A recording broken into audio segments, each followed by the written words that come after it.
مظلوم کشمیریوں کی آواز بننا دنیا کے ہر انصاف پسند شخص کے لیے فرض ہے۔ دنیا کے ہر آزادی پسند انسان کو مقبوضہ جموں کشمیر کے محکوم لوگوں کے لیے آواز اٹھانی چاہیے۔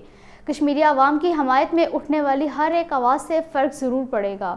مظلوم کشمیریوں کی حمایت انسانیت کی حمایت ہے۔ یہ کشمیری عوام کے لیے کھڑے ہونے کا وقت ہے، اس سے پہلے کہ بہت دیر ہو جائے۔ یہ وقت ہے کہ فسطائی مودی حکومت کو کشمیری عوام کو جعلی مقابلوں میں قتل کرنے سے باز رکھا جائے۔ وقت آ گیا ہے کہ مقبوضہ جموں کشمیر میں مودی حکومت کی طرف سے کی جانے والی آبادیاتی تبدیلیوں کو روکا جائے۔ امت مسلمہ کو نیند سے بیدار ہو کر مظلوم کشمیری عوام کے لیے آواز اٹھانا ہوگی۔ عالمی برادری کو اپنے دوہرے معیار سے گریز اور مجرمانہ خاموشی ترک کرنی چاہیے۔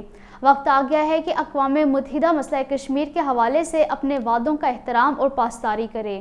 مودی اور اس کے حواریوں کو کشمیری عوام کو دبانے کے لیے وحشیانہ اقدامات کرنے پر کیفر کردار تک پہنچایا جائے۔ ملہورہ شوپیاں میں چھٹی پر گھر آنے والا پولیس کانسٹیبل منظور احمد میر دل کا دورہ پڑنے سے چل بسا۔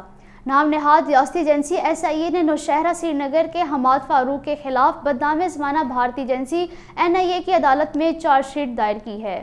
مقبوضہ جموں کشمیر میں گزشتہ برس کالے قانون UAPA کے تحت 289 مقدمات درج کیے گئے، جن میں سے 241 وادی کشمیر اور 48 جموں خطے میں درج کیے گئے ہیں۔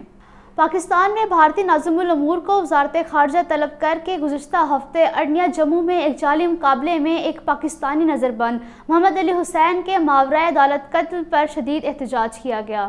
محمد علی حسین کا جعلی مقابلے میں قتل نے ایک بار پھر پاکستان کے اس دیرینہ موقف کی تصدیق کی ہے کہ قابض بھارتی فوجی مقبوضہ کشمیر میں پاکستانی اور کشمیری نظربندوں کے ماورائے عدالت قتل میں ملوث ہیں۔